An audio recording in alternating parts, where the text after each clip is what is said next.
কোরআনে কারীমকে তারা এত ভালোবাসতেন, কোরআনে কারীমকে এত সম্মান তারা দিতেন, এত মর্যাদা দিতেন, কোরআন দিয়ে কথা বলার মতো তারা ক্ষমতা অর্জন করেছিলেন। জোরে কোন সুবহানাল্লাহ। হযরত আব্দুল্লাহ বিন মুবারক রাহমাতুল্লাহ আলাইহি জবরদস্ত মুহাদ্দিস, তার আমলের অনেক বড় আলেম, হজ করতে এসেছেন। হজের কাজ সমাপন করে যখন তিনি রওনা করেছেন, দেখেন কোনো মানুষজন নাই। কাবার চত্বরে একটা মহিলা চাদর মুড়ি দিয়ে শুয়ে আছেন। উনি মনে করলেন বুঝিবা লোকটা মরা কি জিন্দা, বোঝার জন্য কাছে গিয়ে সালাম দিলেন, আসসালামু আলাইকুম। সালামের জবাব ওয়ালাইকুম আসসালাম না হয়ে চাদরের ভিতর থেকে জবাব এলো, সালামুন কাওলাম মির রাব্বির রহিম, পরম করুণাময় পরওয়ারদিগারের পক্ষ থেকে তোমার প্রতি শান্তি কথিত হোক। মুহাদ্দিস সাহেব প্রশ্ন করলেন, মা, হজ করতে এসে লোকেরা তো সব চলে গেছে, আপনি এখানে একাকী পড়ে আছেন কেন? তিনি জবাবে কোরআনে কারীম থেকে বললেন, মাইয়ুদলিলিল্লাহু ফামা লাহু মিন হাদ, আল্লাহ পাক যাকে পথভ্রষ্ট করেন তারে কেউ পথ দেখাইতে পারে না। অর্থাৎ আমি তো হজ করতে আসছিলাম, পথ হারাই ফেলছি, সাথী সঙ্গীরা কে কোথায় চলে গেছে আমি খুঁজে পাই না, এই জন্য মুসিবতে পড়ছে, একাকী পড়ে আছি, এখন আমার উপায়টা কি? মুহাদ্দিস সাহেব বলছেন, মা, একাকিনী এই অবস্থায় কত সময় পড়ে আছেন? তিনি জবাবে কোরআনে কারীমের একটি আয়াত তেলাওয়াত করে জবাব দিলেন, সালাসা লায়ালিন সাবিয়া, 3 রাত পূর্ণ হয়ে গেছে। আরে 3টা রাত আপনার পূর্ণ হয়ে গেল, এখানে আপনার পানাহারের বন্দোবস্ত কি? খাইছেন কি? বুড়ি জবাবে কোরআনে কারীমের আয়াত পেশ করে মুহাদ্দিসের জবাব দিয়ে দিলেন, আল্লাযী হুয়া ইউতঈমুনি ওয়া ইয়াসকিন, ওই মহান আল্লাহ রাব্বুল আলামিন তিনি আমার পানাহারের বন্দোবস্ত করেছেন। মুহাদ্দিস সাহেব বলছেন, মা, আমার কাছে কিছু খাবার আছে, আপনি দয়া করে এই খাবারটুকুন গ্রহণ করুন। বুড়ি তখন কোরআনে কারীমের একটি আয়াত পাঠ করে এই প্রস্তাবকে ডিনাই করলেন। বুড়ি পড়লেন, সুম্মা আতিম্মুস সিয়ামা ইলাল লাইল, তোমাদের রোজাকে সন্ধ্যা পর্যন্ত পূর্ণ করো। এর দ্বারা বুড়ি প্রমাণ করলেন আমি তো রোজা রাখছি, কাজে সন্ধ্যা আসার আগে তো কিছু খাইতে পারবো না। মুহাদ্দিস সাহেব বলছেন, বুড়িমা, এটা যখন রমজান মুবারকের মাস নয়, আপনি বোধহয় নফল রোজায় রেখেছেন, সফরের হালতে ফরজ রোজাও তো ছেড়ে দেওয়া যায়। আপনি কি খাইছেন না খাইছেন, আপনি আমার এই খাবারগুলি খান, রোজা ভাঙলে অসুবিধা হবে না? নফল রোজা ভাঙলে অসুবিধা কি? বুড়ি জবাবে বলছেন, وَأَن تَصُومُوا خَيْرٌ لَكُمْ إِن كُنتُمْ تَعْلَمُونَ, যদি তুমি নফল রোজা রাখো তা তো তোমার জন্যই কল্যাণকর, সুতরাং আমি নফল রোজা রাখছি, সেটা আমার জন্য কল্যাণকর, তোমার কথা মতো আমি খাবো নাকি? মুহাদ্দিস সাহেব বলছেন, বুড়িমা, প্রত্যেক কথার জবাব কোরআন দিয়া দেন কেন, কারণটা কি? বুড়ি জবাবে বলছেন, কোরআনের আয়াত পাঠ করে জবাব দিচ্ছেন, মা ইয়ালফিযু মিন কাওলিন ইল্লা লাদাইহি রাকীবুন আতীদ, মানুষ এমন কোন কথা বলে না যে কথা ফেরেশতারা রেকর্ড করে না রাখে, সব কথা রেকর্ড হয়ে যায়। সুতরাং আমি চিন্তা ভাবনা করে বাছাই করে নিলাম, কোরআন দিয়ে কথা বলবো, এই কথাগুলি রেকর্ড হবে, প্রাপ্ত হবেই না, প্রত্যেক অক্ষরে অক্ষরে 10-10 করে নেকি আমলনামায় লেখা হয়ে যাবে। মুহাদ্দিস সাহেব মনে মনে একটু চিন্তা করলেন, এই বেটি হলো বুড়ি, একটা মেয়ে লোক, আর আমি মুহাদ্দিস মানুষ, সে কোরআন শরীফ দিয়া কথা কইয়া বাহাদুরি দেখায়, আমি তারে মাতৃ জবান দিয়া কথা বলাবই, এই চিন্তা তিনি করলেন। তিনি তো বড় আলেম ছিলেন, অত্যন্ত বড় আলেম। তার সম্পর্কে তার সাথীরা কবিতা রচনা করেছিলেন। তিনি যখন তার এলাকা ছেড়ে গিয়েছিলেন, তার সাথীরা বলেছেন, ইজা সারা আব্দুল্লাহ মিম্মার উলাইলাতান, ইজা সারা আব্দুল্লাহ মিম্মার উলাইলাতান সারা আনহা নূরুহা ওয়া জামালুহা। আব্দুল্লাহ যখন আমাদের এলাকা ছেড়ে গেল, তখন এলাকার সৌন্দর্য গেল, নূর গেল, আলো গেল, সব হারায় ফেললাম, যেহেতু তিনি সাহিবি ইলম ছিলেন।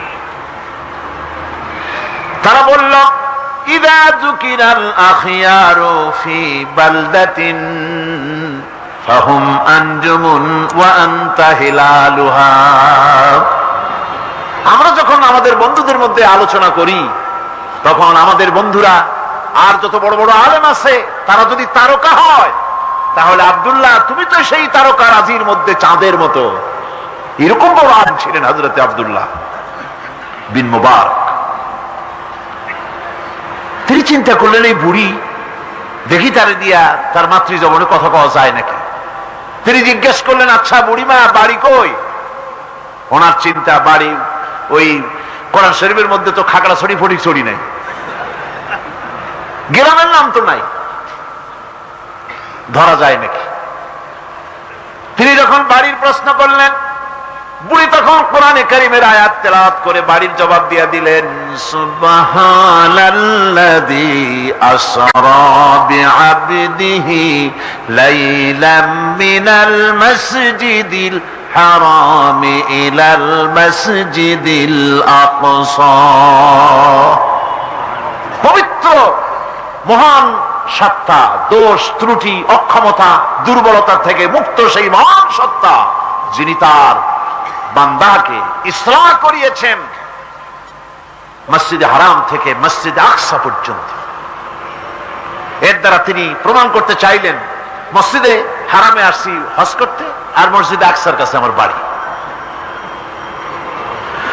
মুহাদ্দিস সাহেব না পেরে তিনি তখন চিন্তা করলেন, এমন বিদুষী মহিলা একা একে ফেলে যাওয়া কিছুতেই বুদ্ধিমানের কাম না। তিনি বললেন, মা আমার কাছে একটা উট আছে, আপনি যদি রাজি হন উটের পৃষ্ঠে সওয়ার করে আপনার গন্তব্যে পৌঁছায় দেই। বুড়ি তখন কোরআনে কারীমের একটি আয়াত পাঠ করে সম্মতি প্রদান করলেন। তিনি পড়লেন, ওয়া ইন তাফআলু মিন খায়রিন ইয়ালামুহুল্লাহ। যদি তুমি কোনো ভালো কাজ করো, অবশ্যই আল্লাহ তা জানবেন এবং এর জন্য উত্তম ভাবে আল্লাহ পাক তোমাকে পুরস্কৃত করবেন। তার মানে হলো, পথ হারা মানুষকে পথ দেখানো নিশ্চয়ই ভালো কাজ। তুমি একটা ভালো প্রস্তাব করছো। মুহাদ্দিস সাহেব বললেন, মা আমার এই উটের উপরে আপনি আরোহণ করুন। বুড়ি উটের উপরে আরোহণ করতে যাচ্ছেন, হঠাৎ লক্ষ্য করে দেখছেন মুহাদ্দিস সাহেব তার দিকে তাকায় আছেন। বুড়ি তখন কোরআনে কারীমের একটি আয়াত তেলাওয়াত করলেন, কুল লিল মুমিনিনা ইয়াগুদ্দু মিন আবসারিহিম। নবী মুমিন মানুষদেরকে, মুমিন বান্দাদেরকে বলুন তারা যেন তাদের চক্ষুকে পরনারী থেকে নিম্নগামী করে। বুড়ি এই আয়াত দ্বারা বলতে চাইলেন, মুহাদ্দিস সাহেব আমি বুড়ি মানুষ, উঠে সওয়ার হতে গিয়ে না জানি বেসতর্ক হয়ে যেতে পারি, চক্ষুকে নিম্নগামী করেন। সুবহানাল্লাহ। উটের রশি টেনে টেনে যখন তারা পৌঁছে গেলেন, তিনি জিজ্ঞেস করলেন, আপনার কি কোনো ছেলে মেয়ে আছে নাকি? বুড়ি জবাবে বললেন, আল মালু ওয়াল বানুনা জিনাতুল হায়াতুদ দুনিয়া। মাল এবং সন্তান সন্ততি এগুলি হচ্ছে দুনিয়ার সুখ সৌন্দর্য, আল্লাহ পাক এটা আল্লাহর নিয়ামত। তার মানে নিয়ামত থেকে আল্লাহ আমাকে বঞ্চিত করেন নাই, ছেলে মেয়ে আছে। মুহাদ্দিস সাহেব প্রশ্ন করলেন, ছেলে মেয়ে যদি থাকে তাহলে তাদের নাম কি? আটকাবার আটটা বুদ্ধি, যেহেতু সব নাম তো কোরআন শরীফে নাই। বুড়ি সে কাম আগেই সেরে রেখেছে। বুড়ি কোরআনে কারীমের আয়াত পাঠ করে ছেলেদের নাম বলে দিলেন, ইয়া ইয়াহিয়া খুযিল কিতাবা বিকুওয়া وكلم الله موسى تكليما واتخذ الله إبراهيم خليلا। যথাক্রমে তিনটি আয়াত তেলাওয়াত করে তিনটা নাম বললেন, ইয়াহিয়া, ইব্রাহিম, মুসা, আমার ছেলে। সুবহানাল্লাহ ওয়া বিহামদিহি। আরে কপাল পোড়া মুসলমান! এই মুসলমানেরা এখনকার যুগে ছেলেদের নাম রাখে বল্টু, শান্টু, তারপরে বাংলা আর আরবি মিশাইয়া শুভ রহমান, কৌশিক আহমদ, সাগর হোসেন, বাতাস খাতুন, অক্সিজেন বেগম। কি যে আশ্চর্য নাম শুরু হয়ে গেছে। আমার বন্ধুগণ, নাম রাখবেন, সন্তান হলে পরে মা বাপের উপরে হক যেন সন্তানদের ভালো ভালো নাম রাখে। এটা মা বাপের হক, ওয়াজিব, ভালো নাম রাখা। এবার বুড়ি বাড়ি পৌঁছে গেলেন, ছেলেরা সব দৌড়ে এলো।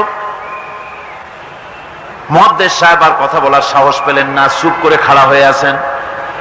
ছেলেদেরকে বুড়ি তখন নিজের থেকে কিছু টাকা পয়সা বার করে ছেলেদের বললেন, ফাবাসু আহাদাকুম বিওয়ারিকিকুম হাযিহি ইলাল মাদিনা।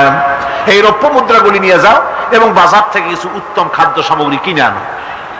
বাজার থেকে খাদ্য সামগ্রী আনিয়া প্লেটে সাজাইয়া মুহাদ্দিস সাহেবের সামনে রাখে বুড়ি বলতেছে, কুলু ওয়াশরাবু হানিয়াম বিমা আসলাফতুম ফিল আইয়ামিল খালিয়া। বিগত দিনে তুমি আমার জন্য যে পরিশ্রম করেছো তার বিনিময়ে কিছু আহারীয় গ্রহণ করো। মুহাদ্দিস সাহেব খানা শেষ করে ছেলেদেরকে এক কোনায় নিয়ে জিজ্ঞেস করে, ছেলেরা, তোমার মা কোরআন শরীফ থেকে এই ধরনের কতদিন কথা বলতেছে? ছেলেরা বলে, মুহাদ্দিস সাহেব, আমরা জ্ঞান হওয়া অবধি শুনতেছি আর হিসাব করেছি 1 বছর 2 বছর নয়। আমার মায়ের মুখের থেকে বিগত 40 বছরের ভিতরে কোরআন শরীফ ছাড়া কোনো কথা শুনি নাই।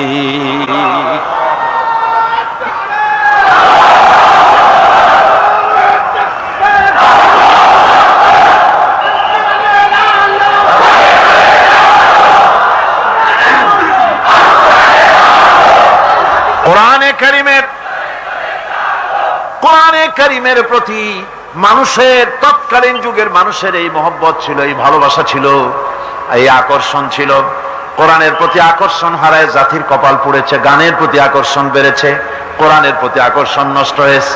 আজকের উপস্থিত জনতার কাছে আলেম ওলামা সহ শিক্ষিত ব্যক্তিবর্গ, নারী পুরুষ যারা এখানে এসেছেন, সকলের কাছে বিনীত ভাবে আরজ করছি, কোরআন পড়ুন, কোরআন পড়ুন। কোরআনের মতো নিয়ামত আর নাই। বেশি করে তেলাওয়াত করুন। ফজরের পরে পাইকারি দরে ঘুমাবেন না। ফজরের নামাজের পর তেলাওয়াত করার অভ্যাস করুন। কোরআন শরীফকে তেলাওয়াত করুন ফজরের নামাজের পর। তাহাজ্জুদের অভ্যাস করুন। তাহাজ্জুদের নামাজ পড়ে কোরআন শরীফ তেলাওয়াত করেন। কোরআন তেলাওয়াত করার মানে হলো আল্লাহ রব্বুল আলামিনের সঙ্গে কথা বলা। সুবহানাল্লাহ। কোরআন তেলাওয়াত মানে হলো আল্লাহর সঙ্গে কথা বলা, আর হাদিস পড়ার অর্থ হলো নবীজির সঙ্গে কথা বলা। এত বড় নিয়ামত আল্লাহ আমাদের দিলেন, কপাল পোড়া জাতি সেই নিয়ামতকে ভুলে গেছে। কোরআন শরীফ পড়ুন, কোরআন বুঝুন, কোরআন আমল করুন। আল্লাহ রাব্বুল আলামিন ভাগ্য খুলে দেবে, ভাগ্য খুলে দেবেন। দেশে শান্তি আসবে, বরকত আসবে, রহমত আসবে। এই শান্তি, রহমত, বরকত যদি লাভ করতে চায়, কোরআনের কোনো বিকল্প নাই। সকলকে দাওয়াত দেই, সব মানুষ আজকে যত লোক এসেছেন সকলকে আল্লাহ পাক কোরআন সহিহ করে তেলাওয়াত করার তৌফিক আল্লাহ পাক আমাদেরকে দান করুন। কোরআন শরীফ সহিহ ভাবে বোঝার তৌফিক আমাদের দিন। কোরআন অনুযায়ী জীবন চালাবার তৌফিক আল্লাহ পাক আমাদের দান করুন।